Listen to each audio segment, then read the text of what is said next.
Yeah,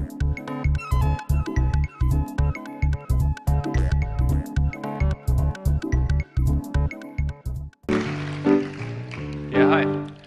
My name is Hjalmar Gislason. I'm the founder and CEO of a company called DataMarket. And I'm here to speak to you about how people fall in love with data.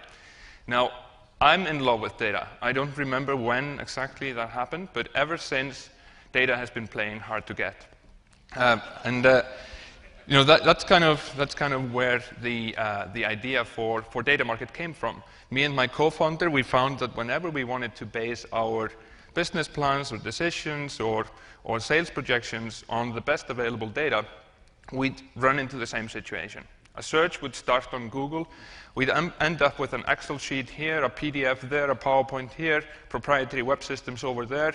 They were all in different formats, all in different places. And even after you found the data, you would spend a lot of time kind of cleaning it up, manipulating it, working with it before you can do anything actionable with it, whether that's kind of working it into your Excel models or draw a chart or whatever.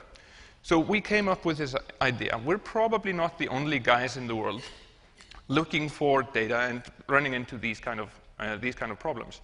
So wouldn't it be great if there was a Google for numbers, a place that we could go and basically type in keywords as we are used to on Google and find the best available quantitative data to use in our plans. So we set out to create that. Now, we kind of were clever or bootstrapped enough to take on some projects really early on. So we took on some projects that were basically the type of projects that we foresaw the product solving when it was ready. So we started working for insurance companies and kind of different businesses, getting some experience in kind of what it is that people want when they're looking for data and when they're kind of working with data. Now, it was a little bit of a surprise to us. So we thought we were kind of solving this problem of this data being kind of heterogeneous and scattered all over the place, and we just wanted to get it in one place. But no matter kind of how fantastic data we were able to find for people or how groundbreaking analysis we thought we were doing, people really didn't get it. But draw them a chart, and they fall in love. That's when they get it. That's where insight happens. That's where that's where the magic happens. So we learned from this experience that data visualization had to play a really big role in what we were doing. So since then, it's been a central part of what we do. So we're kind of on our way towards building this Google for numbers. We're not there yet. It will take another 4 or 5 years to do that, but it's pretty interesting already. So we have all sorts of data from the World Bank, UN, IMF, Economist Intelligence Unit, and so on and so forth, all searchable, visualizable, and kind of actionable in one place. Now, it's a little bit interesting. So I proposed this talk to Jeff probably some 3 months ago, and he happily accepted. Then, like 2 weeks ago, I get an email from Jeff, and he says, "Oh, please, speakers, remember, this is a PowerPoint-free zone." And I go like, "Okay, I'm going to speak about data visualization, and there's no PowerPoint." So, challenge accepted. So I decided to kind of try to prove to you how effective data visualizations can be without any visuals. So here we go. I'm going to use population pyramids to tell you a little bit about the state of the world. So how many here knows what a population pyramid is? Okay, not a lot of people raising their hands.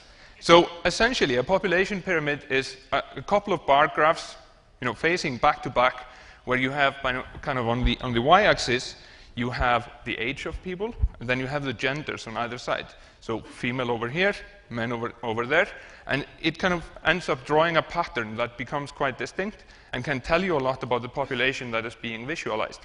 So up here we'll have the 100-year-olds.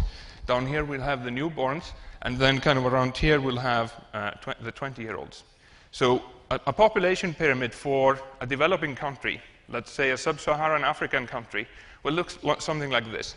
There are very few people kind of in their 70s. And then it goes like this, almost like a top of a circus tent.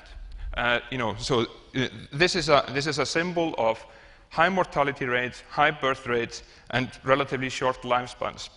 Now, as countries develop and kind of prosperity, stability, education comes in, the age groups tend to become more even. So the walls of the circus tent start to form. So if you go to Latin America, for example, let's take Venezuela, Mexico, Peru, Ecuador as an example. The circus tent maybe starts a little bit higher up. It goes like this to the age of about 20, and then you have walls down here because for the last 20 years, each age group has been about the same size. And if you think about the United States or most Western countries, actually this is kind of this is what happened in about mid last century. So what's basically been happening since, so we had kind of the first half of the century where the population was growing, then the baby boom after the Second World War. So today, the US population pyramid looks like this. There aren't a lot of 100-year-olds, but the roof has gone very high. So around kind of so people born in the late 50s, early 60s, and since then, it's pretty much flat. So what happened there is that you had the baby boom, but then people started planning their families, they started using contraceptives, and so on, and since then, it's been pretty stable. Now this points to a few things. First of all, the baby boom, the people born in the baby boom, they will soon retire. So they'll put some strain on social services, retirement services, and so on. But the good thing is that you have a healthy young population. You have a healthy young population that will kind of keep the wheels running as you go along. What you don't want is what you see in a lot of European countries. You see this in Japan, you see this in Korea, where the walls of the tent have actually started going in. So everybody had this baby boom at about the same time. But in most of Europe, the pyramid then looks like this. So you have a very narrow, you have relatively small groups of young people that will kind of run society in the future, and we kind of will see a decline. We'll see a decline in the, let's say, active population, whereas more and more people go into retirement. And that means trouble, unless people change a lot. Either they change the retirement age. Why is there a retirement age? Why isn't there a retirement proportion? We can sustain 15% of our elderly retiring. That's kind of, that would be dynamic. That would fix itself.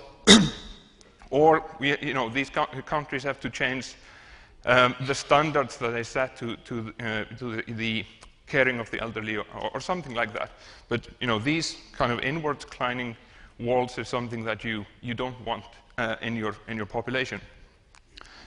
So with that, I hope I've been able to draw you a few pictures here without any visuals, and shown you how, as soon as you start visualizing something, if I'd just been talking about these different populations, you'd probably not have gotten nearly the same understanding as I hope you've gotten from this story. So this was just merely one point to show how visualization can help people understand data. Yeah, with that, I kind of thank you.